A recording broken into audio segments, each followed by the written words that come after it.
Nature insolite, une émission dédiée à la nature sous toutes ses formes, réalisée et présentée par Kéliane Hérault sur Cristal FM. Bonjour à toutes et à tous, c'est Kéliane et bienvenue dans cette nouvelle édition de notre saison 3 sur les bonsaïs. Alors aujourd'hui, j'ai décidé de consacrer cet épisode sur le bonsaï et le biomimétisme.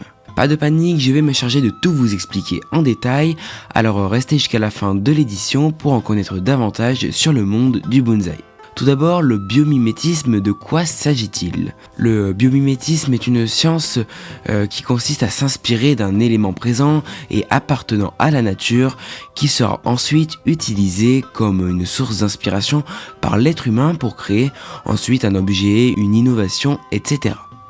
Par exemple, auparavant, l'homme s'est inspiré des ailes des oiseaux pour ensuite en faire des maquettes qui ont ensuite été exploitées pour la création du tout premier avion.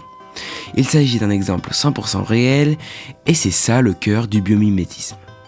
Et aujourd'hui, c'est un peu ça que nous allons voir, mais cette fois autour du bonsaï. Nous allons commencer par le premier point de cet épisode, le lien entre le bonsaï et ses structures naturelles. Effectivement, le bonsaï est muni d'un tronc, de branches, de feuilles, voire parfois de tiges. Il s'agit donc de la structure naturelle. Mais je vais vous citer un exemple qui concerne en particulier les bonsaïs d'extérieur. La structure de votre arbre est construite de façon à s'adapter naturellement en fonction des conditions météorologiques, du vent, de la pluie, mais également en suivant plein d'autres facteurs, tout comme la température, le climat, l'humidité, etc. Votre arbre est donc tout à fait capable de s'adapter de manière à devenir plus ou moins solide en fonction de l'endroit et des conditions dans lesquelles il vit. Mais vous l'aurez compris, cet exemple ne s'arrête en aucun cas ici.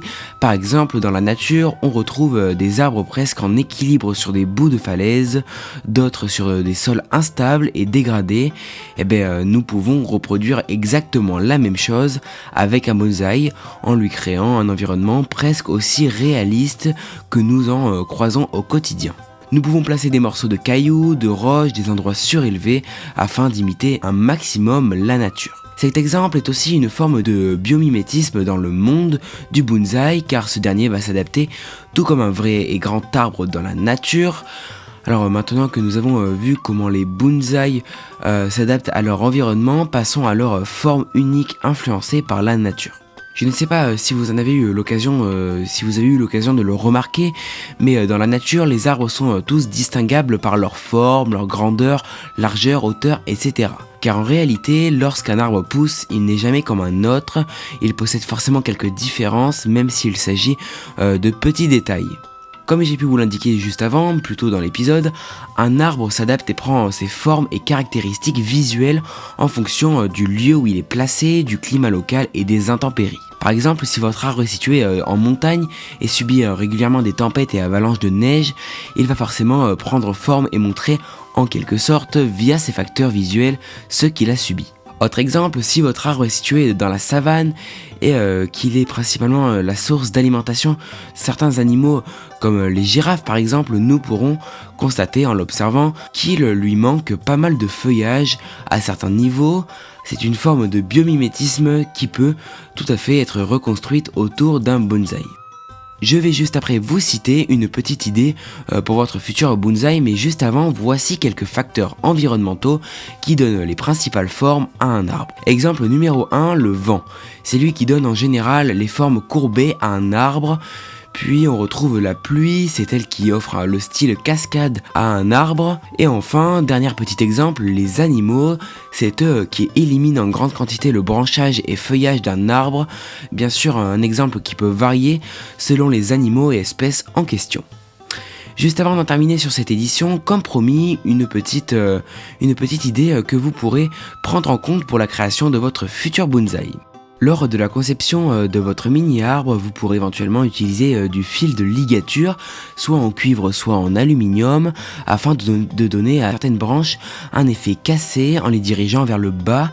Cela peut imiter une branche morte causée par une avalanche de neige, une tempête ou bien d'autres intempéries. Mais pas de panique, votre branche sera pour le coup 100% en vie étant donné qu'elle sera juste personnalisée à votre façon avec vos pouvoirs de ligature. Saviez-vous que certaines formes d'arbres sont inspirées des arbres qui survivent dans des conditions extrêmes comme dans les zones volcaniques? Je vous laisse méditer sur cette question. En attendant, voilà, j'arrive à la fin de cette édition. N'hésitez pas à retrouver les réseaux sociaux de l'émission directement sur Instagram et Facebook, natureinsolite.crystalfm. Vous y retrouverez des actus, nouveautés et bien plus encore, sans oublier de petits résumés de nos épisodes illustrés pour mieux comprendre les choses. En attendant, je vous dis à la prochaine pour un épisode sur les pièges à éviter avec les bonsaïs. Et en attendant, prenez soin de vous, prenez soin de la nature. Ciao ciao.